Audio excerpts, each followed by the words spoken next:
तो Marvel cinematic universe, ये नाम सुनते ही दिमाग में क्या आता है? जाहिर है बड़ी बड़ी फिल्में, सुपर हीरोज।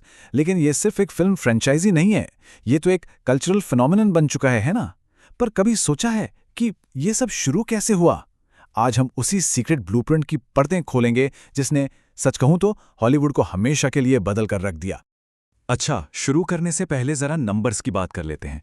स्क्रीन पर जो ये आंकड़ा दिख रहा है, 31.5 बिलियन डॉलर्स, ये एमसीयू की वर्ल्ड वाइड बॉक्स ऑफिस कमाई है। मतलब हिस्ट्री की सबसे सक्सेसफुल फिल्म सीरीज। और ये सिर्फ एक नंबर नहीं है, ये दिखाता है इनका जबरदस्त दबदबा। लेकिन असली सवाल तो ये है, ये सब हुआ कैसे? क्योंकि शुरू में मार्वल के पास अपने सबसे फेमस हीरोज जैसे कि स्पाइडरमैन और एक्समैन के राइट्स तक नहीं थे। तो फिर कम जाने पहचाने किरदारों की एक टीम ने आखिर हॉलीवुड पर कब्जा कर कैसे लिया? इसका जवाब छिपा है उनकी स्ट्रैटेजी में। उन्होंने एक ऐसा ब्लूप्रिंट तैयार किया जिसकी किसी को उम्मीद नहीं थी, और जिसने गेम के सारे रूल्स ही बदल दिए। देखिए, सब कुछ एक मजबूरी से शुरू हुआ था। मार्वल को अपने कम पॉपुलर किरदारों पे दांव लगाना पड़ा, और आयरन मैन, जो उस वक्त एक बी टियर हीरो माना जाता था, वही पूरे सिनेमैटिक यूनिवर्स की नींव बना। ये एक बहुत ही बड़ा रिस्क था, लेकिन देखिए, यही उनकी कामयाबी की चाबी बन गया। और यहीं पर मार्वल का असली जादू सामने आता है। उनकी सक्सेस का राज बड़े बड़े धमाकों या स्पेशल इफेक्ट्स में नहीं, बल्कि कैरेक्टर्स में था। उन्होंने ऐसे हीरोज बनाए जो कॉम्प्लेक्स थे, जिनमें कमियां थीं और जिनसे लोग रिलेट कर सकते थे।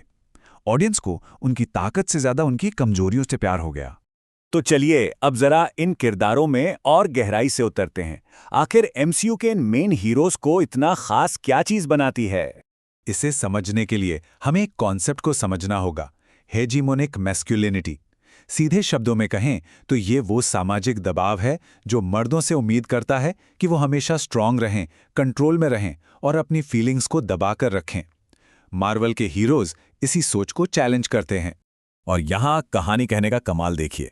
एमसीयू के जो दो सबसे बड़े पिलर्स हैं, टोनी स्टार्क और स्टीव रॉजर्स, उनके कैरेक्टर आर्क्स बिल्कुल उल्टे हैं, एक दूसरे के आईने की तरह।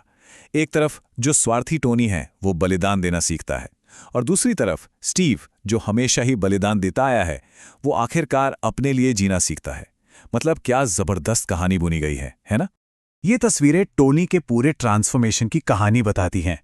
सिविल वॉर में देखिए, उसका ईगो उसे अपने दोस्तों के ही खिलाफ खड़ा कर देता है।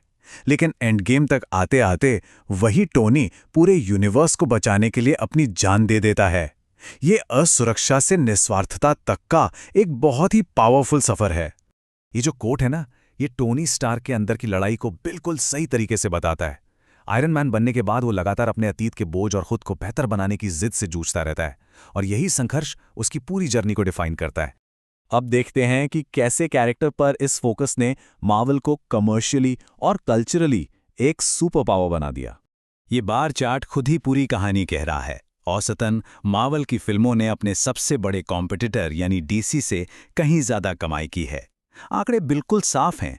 ऑडियंस ने मार्वल के फॉर्मूले को हाथों हाथ लिया। और ये दबदबा सिर्फ बड़े पर्दे तक ही नहीं है, कॉमिक्स की दुनिया में भी, जहां से ये सब शुरू हुआ था, वहां भी मार्वल का ही राज है। ये दिखाता है कि उनकी कहानियों की जड़ें कितनी गहरी है। लेकिन इतनी बड़ी सक्सेस बिना आलोचना के तो नहीं आती है ना? एक बहुत ही मशहूर कमेंट ने आर्ट और कॉमर्स के बीच एक बड़ी बहस छेड़ दी थी। लेजेंडरी डायरेक्टर मार्टिन स्कॉर्सेज़ी की इस बात ने तो जैसे एक तूफानी खड़ा कर दिया था। क्या ये फिल्में सच में सिर्फ थीम पार्क राइड्स हैं, या फिर इनमें कला भी है? इस एक सवाल ने पूरी फिल्म इंडस्ट्री को दो हिस्सों में बांट दिया था। पर जो लोग मार्वल को फॉर्मूला बेस कहते हैं, उनके लिए ये लिस्ट एक जबरदस्त जवाब है। असल में मार्वल का असली फॉर्मूला है लगातार अलग होना। एक स्पाई थ्रिलर से लेकर स्पेस ऑपरा कॉमेडी तक उन्होंने लगभग हर जॉनर में हाथ आजमाया और सफल भी हुए। यही तो उनकी क्रिएटिविटी का सबसे बड़ा सबूत है। एंड गेम के बाद एमसीयू एक नए दौर में आ चुका है, लेकिन अब आगे का रास्ता थोड़ा अनिश्चित सा लग रहा है। चलिए देखते हैं कि आज ये फ्रेंचाइजी किन चुनौतियों का सामना कर रही है। और ये मानना पड़ेगा कि एंड गेम के बाद फ्रेंचाइजी थोड़ी अपनी लय खोती हुई दिखी है। क्रिटिक्स और फैंस दोनों का ही ये मानना है कि क्वालिटी में थोड़ी गिरावट आई है और कहानी थोड़ी दिशाहीन हो गई है। इन चैलेंजेस के जवाब में मार्वल अब अपनी स्ट्रैटेजी बदल रहा है। अब उनका फोकस क्वांटिटी पर नहीं, बल्कि क्वालिटी पर है। और इसके साथ साथ वे स्क्रीन पर ज्यादा डाइवर्सिटी लाने पर भी जोर दे रहे हैं, ये दिखाने के लिए कि हीरो कोई भी बन सकता है। ये टाइमलाइन साफ दिखाती है कि एमसीयू आज एक चौराहे पर खड़ा है। 2008 में जो एक एक्सपेरिमेंट की तरह शुरू हुआ, वो 2019 में एक ग्लोबल फिनोमिनन बन गया और अब 2025 में बढ़ते कंपटीशन के साथ एमसीयू को एक बार फिर खुद को साबित करना होगा।